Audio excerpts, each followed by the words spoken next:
ہر کوشش کی اور یہ پوری کوشش کی کہ جب 90 دن کے اندر واضح تھا، آئین کے اندر واضح تھا کہ 90 دن سے زیادہ، جب اسمبلی ڈیزالو کی ہم نے، قربان کی اپنی دونوں اسمبلیز، تو جب یہ واضح تھا کہ 90 دن کے آگے نہیں جا سکتا الیکشن، تو انہوں نے پوری کوشش کی، گورنرز کو ساتھ ملایا، انہوں نے ہر کوشش کی کہ کسی طرح یہ الیکشن نہ ہو. اور سپریم کورٹ نے جب آج فیصلہ کیا تو میں پہلے تو سپریم کورٹ کو یہ کہنا چاہتا ہوں کہ قوم آپ کے ساتھ کھڑی ہے. قوم اس ملک میں ترسی ہوئی ہے انصاف کے لیے، رول آف لا کے لیے، اور میں آپ کو یقین دلاتا ہوں کہ یہ 99 نہیں ہے. 98 99 میں جب اس نے، اسی نون لیگ نے ایک سپریم کورٹ کے چیف جسٹس کو ڈنڈوں سے اٹیک کیا اور بھگوایا وہاں سے، اور پھر پیسے دیے، وہی رفیق تاڑڑ، وہ پیسے لے کے بریف کیس لے کے گیا اور کوئٹہ بینچ خریدے. اور وہ چیف جسٹس جو سب آج تک سب سجاد علی شاہ کو سمجھتے ہیں کہ وہ ایک ایماندار دیانتدار چیف جسٹس تھا، اس کو سپریم کورٹ سے انہوں نے ہٹوایا. انہوں نے جوڈیشری کو تقسیم کیا. اور آج میں یہ دیکھ رہا ہوں لا منسٹر نے جو یہ سٹیٹمنٹ دی ہے، شرمناک ہے. پھر سے جوڈیشری کو تقسیم کرنے کی کوشش کی، جبکہ 5 ممبر بینچ نے سب نے ایک ہی چیز کہی کہ 90 دن سے آگے نہیں جا سکتا، 90 دن کے اندر الیکشن ہوں گے. 5 نے یہ کہا، اور انہوں نے 2 نے نہیں اتفاق کیا، لیکن اس چیز کے اوپر تو 5 متفق تھے کہ 90 دن کے اندر الیکشن کروانے. اور میں یہ جو لا منسٹر کی جو کوشش ہے اور نون لیگ کی ہمیشہ یہ کوشش رہی ہے کہ یہ انصاف سے بھاگتے ہیں، یہ آزاد عدلیہ کو کبھی نہیں چاہیں گے، کیونکہ یہ سارے اداروں کو کنٹرول کر کے ہی غیر قانونی چیز کر سکتے ہیں. جب تک ججز ان کے کنٹرول میں نہ ہوں، اور یہ جب ایک جج کو ٹیلی فون کر کے کہہ رہے ہیں کہ بے نظیر کو 3 سال نہیں 5 سال سزا ملنی چاہیے، یہ اس طرح کے ججز چاہتے ہیں. ان کو کبھی بھی آزاد اور کریڈیبل دیانتدار عدلیہ ان کو کبھی بھی پسند نہیں تھی. اور یہ آج حیرت یہ ہے کہ سپریم کورٹ کا فیصلہ آ گیا، لیکن ایک فضا ملک میں بنی ہوئی ہے کہ پھر بھی شاید 90 دن میں الیکشن نہ ہو. یہ اس سے کیا چیز ہمیں سمجھ آتی ہے کہ اتنا نقصان پہنچایا ہے اس مافیا نے، یہ شریف مافیا اور زرداری مافیا نے اتنا نقصان پہنچایا پاکستان کے اداروں کو کہ لوگوں کو اعتماد ہی اٹھ گیا ہے. اب سپریم کورٹ جب فیصلہ کر دے تو اس پہ گنجائش کیا رہ گئی؟ لیکن آپ تجزیہ نگار دیکھیں، سارے کہہ رہے ہیں جو ہوں گے بھی 90 دن میں الیکشن یا نہیں ہوں گے. یہ سوال ہی کرنے کا مطلب یہ کہ اتنا نقصان پہنچایا پاکستان کی جمہوریت کو، پاکستان کے اداروں کو، کہ لوگوں کو اب اس چیز پہ اعتماد ہی نہیں ہے کہ یہ ہوگا یا نہیں ہوگا. میں آج اپنی پارٹی کی طرف سے، پاکستان کی عوام کی طرف سے پھر سے اپنے سپریم کورٹ کو یہ پورا یقین دلاتا ہوں کہ ہم سب آپ کے ساتھ کھڑے ہیں. ہم انشور کریں گے، ہم پورا زور لگائیں گے کہ کوئی چیز اب غیر آئینی نہ ہو. کسی طرح یہ مافیا اپنے آپ کو بچانے کے لیے، پھر نہ الیکشن سے نکلنے کے لیے کوئی ایسے حربے نہ استعمال کریں جو انہوں نے 99 میں کیے تھے. آج کل سوشل میڈیا کا زمانہ ہے، دنیا بدل چکی ہے. آج جو پاکستان کا نوجوان ہے اس میں وہ شعور ہے جو کبھی پہلے نہیں تھا. جب 98 99 میں جب بھی انہوں نے سپریم کورٹ پہ حملہ کیا تھا تو اس طرح کا شعور نہیں تھا. لوگوں کے پاس ایسی یہ جو انفارمیشن کی ریولوشن آئی ہے، یہ جو موبائل فون کے ذریعے آئی ہے، یہ ایسا شعور کسی میں بھی نہیں تھا. تو وہ تھوڑی دیر کے بعد ایک دم چپ کر کے ایشو سیٹل ہو گیا. مائٹ از رائٹ ہو گئی، جو جس کی لاٹھی اس کی بھینس بن گئی. جنگل کا قانون آ گیا کہ جب آپ نے چیف جسٹس کو بھگا دیا تو سارے چپ کر کے بیٹھ گئے. آج پاکستان بدل چکا ہے. اس ملک میں ساری قوم سارے ایشو سمجھ چکی ہے. یہ جو آج آپ قوم دیکھ رہے ہیں جو 30 بائی الیکشن جتوائیں اور جو ہر اوپینین پول کہتا ہے کہ قوم کیوں تحریک انصاف کے ساتھ کھڑی ہے؟ موبائل فونز کی وجہ سے. یہ جو آج سوشل میڈیا ہے، سوشل میڈیا نے وہ لوگوں میں ایسا شعور ہے کہ 1 گھنٹہ لگتا ہے، آپ کوئی جھوٹ بولیں 1 گھنٹے کے اندر سارا پچھلا اگلا پچھلا بتا دیتے ہیں آپ کو کہ آپ نے پہلے کیا کہا تھا. اور اسی وجہ سے یہ پارٹیز نیچے گئی ہیں، جو مافیاز ہیں اس لیے ایکسپوز ہوئے ہیں لوگوں کے سامنے، کیونکہ ان کی ساری پرانی سٹیٹمنٹس تیار ہیں، لوگوں کے پاس ہے موبائل فون پہ.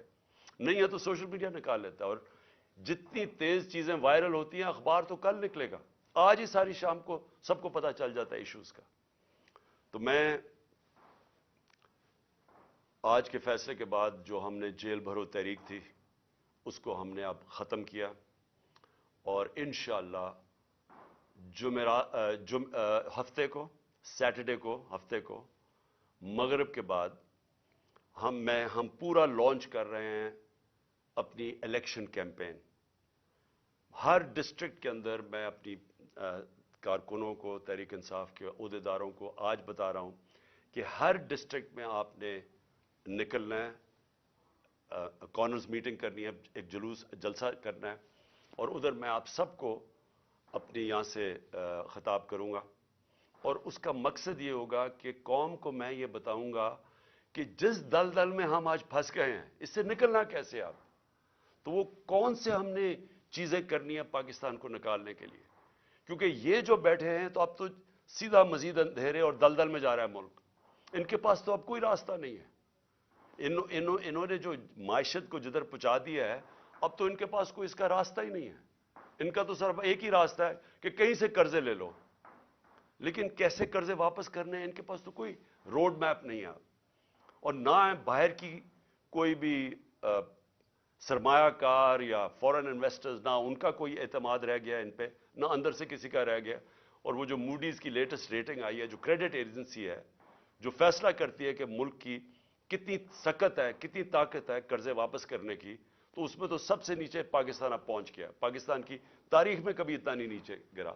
تو باہر سے نہ کسی نے کوئی پیسہ لگانا ہے پاکستان میں، نہ اندر سے، تو ان کے پاس تو اب ایک بند گلی میں پہنچ گئے ہیں، پاکستان کو پہنچا دیا ہے. تو انشاءاللہ ہفتے کی رات کو میں آپ کے سامنے ایک روڈ میپ رکھوں گا، کیونکہ الیکشن اب ہم اپنی کیمپین اناؤنس کرتے ہوئے آپ سب کو بتائیں گے کہ ہم نے اب کرنا کیا، آگے ہم نے کیسے کون سے وہ قدم اٹھانے ہیں جو انشاءاللہ پاکستان کو اس مشکل مرحلے سے نکالے گا. میں جو دوسری بات کرنا چاہتا ہوں آج وہ یہ کہ پچھلے 10 مہینے میں جس طرح کے پاکستان میں ہمارے لوگوں کی بنیادی حقوق جس طرح ان کو پامال کیا گیا، رد کیا گیا، جو ہمارے خلاف پرسیکیوشن کی گئی، انتقامی کارروائی کبھی پاکستان کی تاریخ میں ایسے نہیں ہوئی. یعنی جو انہوں نے ہمیں کرش کرنے کی کوشش کی، اور جیسے جیسے تحریک انصاف کی مقبولیت بڑھتی گئی اتنے ہی انہوں نے وہ زیادہ وہ قدم اٹھائے ہمارے خلاف، ہر قسم کی، یعنی کیسز بنانا، تشدد کرنا، جو کبھی پاکستان میں کسی اپوزیشن کے اوپر اس طرح نہیں، کسی جمہوریت میں نہیں ہوا.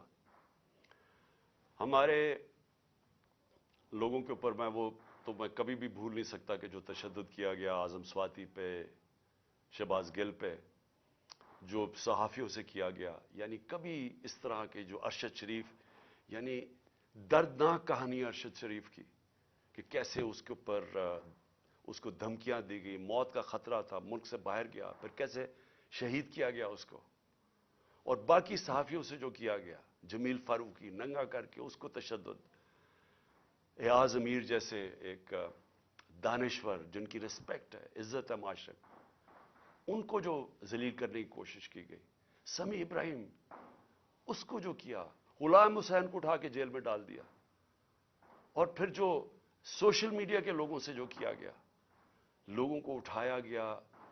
میں پہلے بھی بتا چکا ہوں، ماں باپ نے مجھے بتایا کہ ان کے ینگ بچوں کو اٹھایا گیا، 2 دن رکھا گیا، مارا پیٹا ان کو، اور پھر ان کو گھر واپس بھیجا، دھمکیاں دی گئیں، کئی اسے سٹیٹمنٹس میرے خلاف دلوائی واپس بھیجتے ہوئے. یہ کبھی ایسے پاکستان میں نہیں ہوا. ہمارے کتنے لوگوں کو 25 مئی پہ کیسز بنائے گئے، اب پھر نئے کیسز بنا دیے۔ کل جو اسلام آباد میں طلب کیا گیا مجھے، سب کو ڈیٹ پتا تھی، ساروں کو جب ڈیٹ فکس کر دی عدالت نے تو سب کو پتا تھا میں آ رہا ہوں اسلام آباد۔ سب کو پتا ہوں کہ میں پہلی دفعہ جب سے مجھے یہ گولیاں لگی ہیں اس کے پہلی دفعہ اسلام آباد آنا ہے، تو لوگوں نے تو آنا تھا، لیکن جو اب لوگوں کے جنون دیکھ کے جو بھی آپ کے سامنے وہ فوٹیج تو سامنے ہے، اس کے اوپر دہشت گردی کے کیسز بنا دیے، مزید میرے اوپر 2 اور کیسز بنا دیے، 74 کیسز ہیں میرے اوپر، ساری سینئر لیڈرشپ کے اوپر کیسز بنا دیے۔ مجھے یہ بتائیں کہ پاکستان کی تاریخ میں کس دور کے اندر اس طرح قانون کو مس یوز کیا گیا، دہشت گردی کے قانون کو کس دور میں مس یوز کیا گیا؟ میرے اوپر دہشت گردی کا پرچہ کیسے بنا؟ الیکشن کمیشن کے باہر ایک پرامن احتجاج ہوتا ہے، نون لیگ پوچھے ان کے دور میں، ہمارے دور میں انہوں نے الیکشن کمیشن کے باہر احتجاج کیا، کتنے ان کے اوپر پرچے ہوئے؟ مریم نواز نے جب وہ نیب گئی، اس نے پتھراؤ کیا نیب کا، پلان کر کے ان کے لوگوں نے جا کے پتھراؤ کیا، کتنے دہشت گردی کے کیسز بنے؟ میرے اوپر 74 کیسز میں سے جو کیس بنا دہشت گردی کا، الیکشن کمیشن کے باہر احتجاج ہوتا ہے، میں گھر پہ ہوتا ہوں، میرے اوپر دہشت گردی کا کیس۔ پھر یہ جو الیکشن کمیشن جو سب پتہ ہے، اب جو الیکشن کمیشن کا رول رہا ہے اس کے اندر، جب سے ہم نے اپنی اسمبلیز ڈیزالو کی، جو انہوں نے کیئر ٹیکر بنایا، جس طرح کی یعنی وہ لوگوں کو بٹھایا جو ہمارے دشمن ہیں، کسی طرح بھی وہ نیوٹرل کیئر ٹیکر میں فٹ ہی نہیں کرتے، الیکشن کمیشن نے ہمارے مخالفین کو یہاں کے بٹھا دیا۔ جتنے کیسز الیکشن کمیشن کرتا ہے ہمارے خلاف، سب کو پتا ہے کہ اس سے زیادہ جانبدار الیکشن کمیشن آیا نہیں ہے۔ وہ الیکشن کمیشن پہلے میرے اوپر کیس لگا تھا توشہ خانہ کا۔ توشہ خانہ کا کیس ہے کیا، میں ذرا آج سب قوم کے سامنے کلیئر کر دوں۔ 70 سال سے پاکستان کا قانون کیا ہے؟ جب بھی آپ کو کوئی باہر سے گفٹس ملتی ہیں، جو 70 سال سے ہیڈ آف سٹیٹس کو گفٹ ملتی ہیں، بیوروکریٹس کو ملتی ہیں، جنرلز کو، آرمی چیف کو ملتی ہیں، قانون یہ ہے کہ وہ جاتا ہے توشہ خانہ میں، اور پرانے زمانے میں 20% یا 15% آپ دیتے تھے اور آپ وہ گفٹ رکھ سکتے تھے، یہ قانون تھا۔ ہمارے زمانے میں وہ 50% ہم نے کر دیا، 50% آپ توشہ خانہ میں دیتے تھے، آپ وہ رکھ سکتے تھے، اس کے بعد وہ آپ کی پراپرٹی بن جاتی تھی۔ آج تک کبھی کسی سے پوچھا کہ اس نے اس کے بعد کیا کیا؟ میری مرضی، میری پراپرٹی ہے، میں جو مرضی کروں۔ اس کے اوپر کیس کر دیا ہے۔ میں چیلنج کرتا ہوں کہ جس دن یہ عدالت میں جائے گا یہ کیس فارغ ہو جائے گا۔ لیکن جنہوں نے توشہ خانہ سے چوری کیا، آصف زرداری نے اور نواز شریف نے، گاڑی آپ توشہ خانہ سے نہیں نکال سکتے۔ 4 گاڑیاں نواز شریف نے رکھی استعمال کر کے، 8 سال کے بعد کہتا جی توشہ خانہ میں پیسے دے کے لیتا ہوں۔ زرداری نے 4 گاڑیاں توشہ خانہ سے نکالی۔ یہ تو قانون، یہ تو چوری ہے۔ ان کے اوپر کیس نہیں ہے، ان کے کیس بھی پڑا ہوا تھا نیب میں، وہ نیب نے خارج کر دیا وہ کیس۔ اور دوسرا کیس ہے فورن فنڈنگ کا۔ پہلے تو پتا چلا کہ وہ فورن فنڈنگ ہی نہیں تھی، اس کے بعد الیکشن کمیشن نے چینج کیا، پروہیبٹو فنڈنگ، اس کے اندر تو کچھ تھا ہی نہیں کیس میں۔ اس کیس کو جو عدالت نے رد کیا ہوا ہے، بیل دے دی ہے سب کو، مجھے اس کے اوپر وارنٹ نکال دیے، جس وقت وہ عدالت میں جائے گا وہ خارج ہو جائے گا۔ لیکن دوسری طرف ذرا دیکھیں کہ ان کے کیسز جو معاف ہوئے ہیں،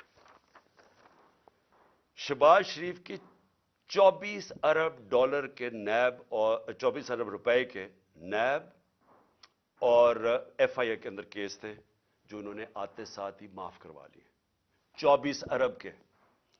نواز شریف کے ایون فیلڈز کے اندر، مریم نواز کے ایون فیلڈ ریفرنس میں جو یہ مے فیئر کے فلیٹ ہیں، کیونکہ میں یاد کرا دوں لوگوں کو، یہ ہم نے نہیں اس کے اوپر کیس کیا تھا جو سارا وقت میرے اوپر یہ سب بولتے ہیں۔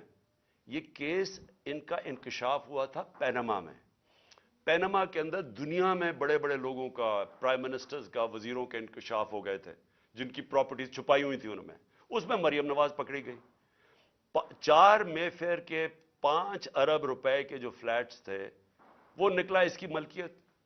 کیس تو ادھر شروع ہوا تھا، اور ان کے بیٹے، ان کے بھائی نے ٹی وی پہ جا کے کہا ہاں جی یہ مریم نواز کی ملکیت ہے اور وہ اس کی اونر ہے. وہ ہے 5 ارب کا. پھر چودھری شوگر مل میں 250 کروڑ کا کیس ہے. پھر نواز شریف کا چودھری شوگر مل میں اس کے اوپر بھی 250 کروڑ روپے کا کیس ہے. اور پھر توشہ خانہ میں 25 کروڑ کا کیس ہے. یہ سب معاف ہو چکے ہیں. آصف زرداری کی پاک لین ریفرنس میں 3 ارب 70 کروڑ روپے کا اس کا پاک لین ریفرنس ہے. اور اس کا جو فیک بینک اکاؤنٹ کیسز ہیں وہ ہیں 33 ارب کے. یہ ہیں ان کے، اس کے زرداری کے 37 ارب روپے کے کیسز ہیں. اور اس کے اوپر کوئی بات نہیں ہو رہی. 1100 ارب روپے کے ان کے سارے کیس معاف ہو گئے ہیں جب سے یہ آئے ہیں. اور یہ کبھی وہ توشہ خانہ پکڑتے ہیں، کبھی وہ فورن فنڈنگ پکڑتے ہیں.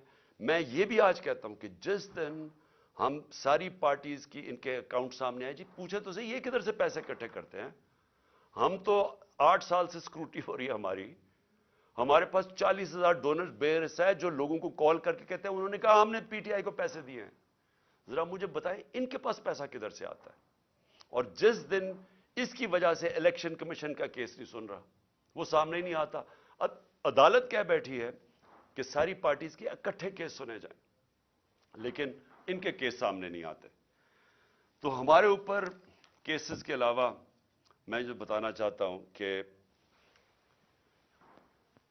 جس طرح جنرل امجد کو پکڑا گیا، میں تو جنرل امجد کو نہیں جانتا، میں تو ان کو ٹی وی پہ سنتا تھا. لیکن اگر کسی کو کوئی شک ہے کہ اگر کوئی محب وطن پاکستانی جو اس ملک کی درد رکھتا ہے، جس طرح وہ بولتے ہیں اور اپنے دل کی بات کرتے ہیں، اس کو اگر اٹھا کے جیل میں ڈال دیا، اور یعنی ہم سب اپنے آپ سے پوچھیں نا کہ اس کا مطلب پاکستان میں تو جمہوریت ختم ہو گئی ہے. یہ تو کوئی، یہاں تو کوئی پولیس اسٹیٹ بن گئی ہے. یہاں تو ایسا خوف آ گیا ہے کوئی سچ نہ بول دے، کسی طرح لوگوں کو کنٹرول کرو، میڈیا کی کس طرح آواز کنٹرول کرو.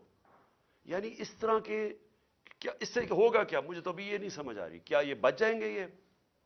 کیا یہ لوگ ان چوروں کو ووٹ دے دیں گے اس کی وجہ سے کہ اگر آپ لوگوں کے منہ بند کر دیں؟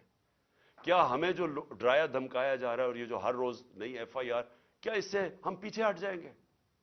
ہمارے لوگ اس وقت جو جیلوں کے اندر گئے ہیں، جیل بھرو تحریک میں، ہر دوسرے شہر میں جاتے تھے اور زیادہ لوگ جیلوں کے لیے تیار ہو جاتے تھے. انہوں نے حالانکہ جیلوں میں، ہم پولیٹیکل پریزنرز یہ جا رہے ہیں، ہم سیاسی پریزنر، کوئی مجرم نہیں ہے، لیکن جیلوں میں ایسے رکھ رہے ہیں جیسے کہ کوئی دہشت گرد آ گئے یا کوئی ڈاکو آ گئے یا کرمنلز آ گئے، اس طرح کی ٹریٹمنٹ دے رہے ہیں. لیکن اس سے کوئی ڈرا نہیں ہے. لوگوں کا ہر شہر میں اور زیادہ لوگ تیار ہو گئے جیل میں جانے کے لیے. اور میں نے تو ابھی کال دینی تھی سارے پاکستان کے لیے. اگر یہ الیکشنز نہ کرواتے تو میرا اگلا تھا کہ ایک دن میں نے سارے پاکستان کو کال دینی تھی، سب ہم جا کے جیل بھر دیں. کیا کریں گے یہ؟ تو یہ خوف ہی دلوا رہے ہیں نا. یہ قوم اس خوف کی زنجیریں انہوں نے توڑ دی ہیں. کسی کو خوف نہیں ہے اس کا، لیکن ملک کو تباہی کی طرف دھکیل رہے ہیں. یہ سارے جو حربے استعمال کیے جا رہے ہیں ملک کو ادھر دھکیل رہے ہیں جدھر شاید کوئی بھی نہ نکال سکے اگر یہ زیادہ دیر بیٹھ گئے. میں ایک آج بات کرنا چاہتا ہوں، آخری 2 پوائنٹس ہیں میرے اوپر حملہ ہوتا ہے، مجھے پتا ہوتا ہے، اس سے پہلے میں بولتا رہا کہ میرے اوپر حملہ کرنے لگے ہیں، یہ میرے اوپر اٹیمپٹ ہونے لگا ہے، دینی انتہا پسند کے نام پہ مجھے مارا جائے گا. میں کہتا رہا اور میں نے کہا کہ اس میں طاقتور لوگ شامل ہیں، نام نہیں میں نے لیے. جب میرے اوپر اٹیمپٹ ہوا اور اللہ کی کوئی خاص ہی کرم تھا، اس نے مجھے بچا لیا، تو اس کے بعد میں نے ان 3 لوگوں کے نام لیے: ڈرٹی ہیری، شہباز شریف اور رانا ثناء اللہ. یہ تینوں شامل تھے. اور نواز شریف کو پتا تھا لندن میں بیٹھ کے. تسنیم حیدر کا جو لندن میں اس نے بات چیت کی، اس کا بیان کیوں نہیں ریکارڈ کیا گیا؟ ہمارے جے آئی ٹی نے کیا، اس کو جے آئی ٹی کو ختم کر دیا. JIT کو وہ کیا کہتا ہے کہ اس نے خود سنا نواز شریف کو کہتے ہوئے کہ عمران خان اور ارشد شریف کو مروانا ہے. وہ بیان یہ دیتا ہے اور جا کے اس نے پولیس اسٹیشن میں یہ بیان دیا ہے. اس کا جو وکیل ہے مہتاب, اس نے کنفرم کیا ہے کہ پولیس میں وہ بیان دیتا ہے کہ یہ وہاں پلان بنا تھا مجھے مروانے کا اور ارشد شریف کو, اور مدد مانگ رہا تھا اس کی کہ پرووائڈ کرے کہیں مارنے والا شوٹر. JIT ریکارڈ کرتی ہے تسلیم کی اس کی جو ویڈیو ہے. اس کے بعد کیا مجبوری تھی کہ کیئر ٹیکر گورنمنٹ JIT ختم کر دیتی ہے, اور JIT ختم کر کے 4 ان لوگوں کو JIT پہ بٹھا دیتی ہے, وہ JIT کے جو ممبرز جن کے اوپر پروسیکیوٹر جنرل کہتا ہے ٹیررسٹ کی عدالت میں جدھر کیس ہو رہا ہے, اس عدالت میں جج کے سامنے وہ پروسیکیوٹر کہتا ہے کہ 4 لوگ جو JIT کے ممبرز تھے انہوں نے JIT کو سیبوٹاج کرنے کی کوشش کی, ان کے اوپر کاروائی ہونی چاہیے. ان کو آپ JIT کے اوپر لے آئے ہیں یہ لوگ, ان کے ذریعے اب انویسٹیگیشن ہوگی. میرا اپنی ساری قوم کے سامنے سوال یہ ہے کہ کون ڈرا ہوا ہے اتنا زیادہ؟ کیوں ڈرے ہوئے ہیں یہ؟ اگر یہ بے قصور ہیں تو JIT کو کام کرنے دیتے. کیوں اتنے خوف زدہ ہیں کہ سچ قوم کے سامنے آ جائے گا؟ کیونکہ طاقتور یہ سارے اس میں ملوث ہیں. اب میں نے دوسری بات یہ کی کہ میرے اوپر یہ پھر اٹیک کریں گے. یہ زیادہ خوف زدہ ہیں. اب خوف زدہ یہ ہیں کہ یہ اگر اقتدار میں آ گیا تو شاید ان کی شامت آ جائے گی. اس ڈر سے اب انہوں نے پھر سے مجھے قتل کرنے کی کوشش کرنی ہے. میں ساری قوم کے سامنے کہہ رہا ہوں, یہ 3 اور بھی ان دونوں کے لوگوں کے ابھی میں نام نہیں لے رہا, لیکن میں نے اپنی ٹیپ کے اندر ان دونوں کے نام رکھے ہوئے جو میں نے ایک ٹیپ پہلے کی ریکارڈ کروائی ہوئے, کون وہ لوگ تھے جو شروع سے مجھے چاہتے تھے قتل کرنا. ان 3 کے علاوہ 2 اور کے نام ہیں اس میں, وہ سب سامنے آ جائے گا. لیکن میں قوم کے سامنے اب سوال یہ پوچھتا ہوں کہ جب میں کہہ رہا ہوں مجھے خطرہ تھا, پہلے میں کہہ رہا تھا مجھے خطرہ ہے, وہ اٹیمپٹ ہوا, اللہ نے بچایا. اب میں پھر کہہ رہا ہوں میرے پہ خطرہ ہے. میں اب یہ سوال پوچھتا ہوں کہ مجھے یہ عدالتوں میں جو دھکیلتے ہیں, کیا ان کو پتہ نہیں کہ میری جان خطرے میں ہے؟ میں نے جب لاہور ہائی کورٹ سے میرے جو وکیل تھے خواجہ طارق رحیم, انہوں نے وہ جج کو بتایا کہ دیکھیں اس کی جان خطرے میں ہے, آپ کو جب تک سیکیورٹی نہیں پرووائڈ کریں گے اس کو یہاں عدالت میں نہ لے کے آئیں. جج صاحب نے کہا, پولیس کو آرڈر کیا کہ اس کو سیکیورٹی پرووائڈ کی جائے, لیکن عدالت میں آنا پڑے گا. جب میں ہائی کورٹ پہنچا تو وہاں پولیس سیکیورٹی کیا پرووائڈ کرتی, پولیس ہی بھاگ گئی. میں گاڑی میں بیٹھا رہا بڑی دیر کیونکہ وہاں کوئی سیکیورٹی نہیں تھی. آخر میں کیونکہ میں اپنی عدلیہ کی عزت کرتا ہوں اور کروانا چاہتا ہوں قوم کو, اس کی وجہ سے میں پھر چل کے گیا وہاں. اس کے بعد اب پھر 3 مجھے پیشیاں بھرنی پڑی اسلام آباد میں, اور پیشیاں یہ ہیں کہ جناب دہشت گردی کا میرے پر کیس جو ہے کہ میں وہاں تھا بھی نہیں, وہ ادھر الیکشن کمیشن کے باہر جدھر مظاہرہ ہوتا ہے میرے پر کیس ہے. اس طرح کے کیسز ہیں. یہ کیسز نہیں ہے کہ اربوں روپے کی ملک کا پیسہ چوری کر کے ملک سے باہر لے گیا جو ان چوروں نے کیا ہوا ہے. اس کے اوپر 3 مختلف جگہ پہ مجھے پیشی کرنی پڑی. کوئی پولیس سیکیورٹی نہیں تھی, کوئی بھی کسی ٹائم پہ واردات کر سکتا تھا. اور مجھے بچانا کس نے تھا؟ میں اپنی عدلیہ سے آج کہنا چاہتا ہوں کہ کس نے مجھے ڈیفینڈ کرنا ہے؟ جنہوں نے مجھے ڈیفینڈ کرنا ہے ان سے ہی مجھے خطرہ ہے. کیا انٹیریئر منسٹر مجھے ڈیفینڈ کرے گا؟ یہ شہباز شریف کرے گا؟ ان کے نیچے ساری فیڈرل گورنمنٹ کی ایجنسیز ہیں, ان کے نیچے پولیس ہے, تو خطرہ تو ان سے ہے. کیا ڈرٹی ہیری مجھے ڈیفینڈ کرے گا جو خود ہی سب سے بڑا خطرہ مجھے اس سے ہے؟ کون ڈیفینڈ کرے گا؟ تو مجھے ان پبلک جگہوں پہ لے کے جا رہے ہیں, جبکہ میں یہ بتا دوں جو نوید جو شوٹر ہے جس نے مجھے گولیاں ماری تھی, جو 3 میری ٹانگ پہ اور اوروں کو لگی تھی, اس کی ٹرائل اس کو عدالت نہیں جانا پڑا کیونکہ وہ کہتے ہیں اس کی جان کو خطرہ ہے. اس کی جیل میں ہو رہی ہے ٹرائل, اس کی ویڈیو کانفرنس پہ ہو رہی ہے. تو میری کیوں نہیں ہو سکتی؟ میں نے جرم کتنا, جو قتل کرنے والا ہے وہ تو وہاں بیٹھ کے اس کا ٹرائل ہو رہی. مجھے ہر جگہ عدالتوں پہ لے کے جا رہے ہیں. میں چیف جسٹس صاحب کو لیٹر لکھوں گا کہ ہمارے دور میں جب میں پرائم منسٹر تھا تو ایک جج صاحب نے نواز شریف کو کوئی بیمار ہوا، اور آپ پتہ ہے سارا وہ فیک بیماریاں تھیں، ہر چیز ہی اس کی 2 نمبر ہوتی ہے. جب وہ بیمار ہوا تو ہمیں فیڈرل گورنمنٹ کو حکم آیا کہ آپ ذمہ دار ہوں گے، اگر اس کو کچھ ہوا تو مجھے کچھ ہوا تو کون ذمہ دار ہوگا؟ کیونکہ جنہوں نے ذمہ دار ہونا وہ تو خود ہی مارنے کے چکر میں ہیں مجھے. تو اس لیے میں اپنے چیف جسٹس صاحب لاہور ہائی کورٹ اردو بھی لکھوں گا کہ مجھے ہر دوسرے دن یہ ثناء اللہ جیسے بدماش جنہوں نے زندگی میں کوئی صحیح کام کیا نہیں ہے، وہ ہر دوسرے دن کوئی نہ کوئی کیسز کرتے جاتے ہیں، تو میں چکر لگاتا جاؤں گا اور کون پروٹیکشن دے گا؟ میں آخر میں آخری بات کرتا ہوں کہ سوال یہ ہے اب کہ یہ کیوں بھاگ رہے ہیں الیکشن سے؟ یہ جو پی ڈی ایم کی پارٹیز ہیں، الیکشن کا نام سن کے ان کی کامپیں کیوں ٹانگنی شروع ہو جاتی ہیں؟ وجہ یہ ہے کہ پبلک ان کے خلاف ہو چکی ہے. وجہ یہ ہے کہ پہلے تو 30 سال سے ان کی چوریوں کا ساری قوم کو پتا تھا، اس کی وجہ سے تو مجھے ووٹ پڑی تھی. اس کے بعد جو انہوں نے ملک کے ساتھ کیا ہے، یہ اس ملک کی تاریخ میں عوام کے اوپر اتنا ظلم نہیں ہوا جو انہوں نے کیا ہے. جب سے یہ آئے ہیں، اب یہ میں اپنا نہیں کہہ رہا، میں ڈاکٹر حفیظ پاشا کا کہہ رہا ہوں، وہ ایسٹیمیٹ کرتے ہیں کہ 1.5 کروڑ لوگ مزید غربت کی لکیر سے نیچے چلے گئے ہیں. وہ ایسٹیمیٹ کرتے ہیں کہ 80 لاکھ لوگ بے روزگار ہو چکے ہیں جب سے یہ آئے ہیں. وہ یہ کہہ رہے ہیں کہ پاکستان کی تاریخ کی سب سے زیادہ مہنگائی ہوئی ہے. ہم جب تھے تو 16% پاکستان کی مہنگائی تھی، آج 41% پہ پہنچ گئی ہے، اور ابھی مزید اور مہنگائی آنی ہے، کیونکہ جیسے جیسے روپیہ گر رہا ہے، پھر آج روپیہ گرا ہے تو ہر چیز تو مہنگا ہونا ہے. تو ایک طرف مہنگائی، ایک طرف بے روزگاری بڑھ رہی ہے، ایک طرف معیشت سکڑتی جا رہی ہے،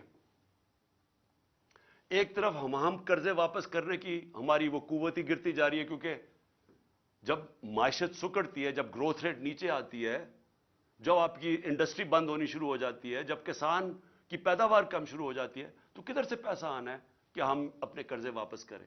تو قرضے چڑھتے جا رہے ہیں اور ان کے پاس کوئی راستہ ہی نہیں ہے. تو قوم تو ان کے خلاف اس لیے ہو گئی ہے. اس وقت ہم نے جب اندازہ لگایا کہ ابھی اس سے پہلے ابھی تو ایک اور مہنگائی کی لہر آ رہی ہے، شہباز شریف نے کہا کہ ابھی قوم اور مہنگائی کے لیے تیار ہو جائے. تو اگر پچھلی اپریل کے اندر 30,000 روپے جس کی تنخواہ تھی، اس کے پاس صرف 20,000 کی خریدار کی قوت رہ گئی ہے. وہ صرف 20,000 کی چیزیں خرید سکتا ہے جس کے پاس 30,000 کی تنخواہ تھی. اور پہلی مہنگائی تھی، یعنی ایک عالمی مہنگائی کا سائیکل چلا ہوا تھا کرونا کی وجہ سے. تو وہ تو ہم پوری کوشش کر رہے تھے کہ قیمتیں نہ بڑھیں. ہمارے اوپر ایک الزام لگایا کہ جی انہوں نے پٹرول اور ڈیزل کی قیمت کم کر دی. ہم نے کم کی، کہیں اور سے پیسے لگا کے کم کی تاکہ عوام پہ بوجھ نہ پڑے.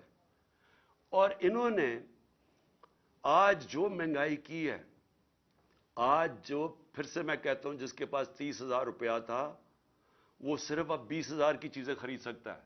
گھر میں جو ہماری خواتین بیٹھی ہوئی ہیں ان سے ذرا پوچھیں کہ گھروں میں کیا حالات ہیں.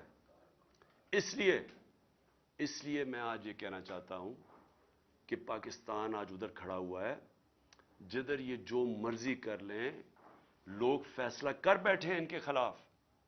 یہ جتنا مرضی کوشش کریں کہ کسی طرح عوام بھول جائے گی، تھوڑی اگر الیکشن ڈیلے کر دیں گے تو عوام بھول جائے گی. عوام نے بھولنا نہیں ہے. جتنی دیر ہو رہی ہے اتنے اور زیادہ آپ کے خلاف لوگ ہیں. راجن پور میں جو الیکشن ہوا، راجن پور کے الیکشن کے اندر ایک قوم کو پتا چلا کہ جو مرضی انہوں نے چیزیں کی، ہر قسم کا حربہ استعمال کیا. انہوں نے جو بھی یہ کر سکتے تھے، انہوں نے ایڈمنسٹریشن کو استعمال کیا، اسٹیٹ مشینری کو استعمال کیا. انہوں نے ہر چیز استعمال کی کسی نہ کسی طرح وہ الیکشن جیتنے کے لیے. الیکشن کمیشن نے ان کی مدد کی. اس کو 50,000 ان کے نون کو ووٹ پڑ کیسے گئی؟ لوگ تو تھے ہی نہیں.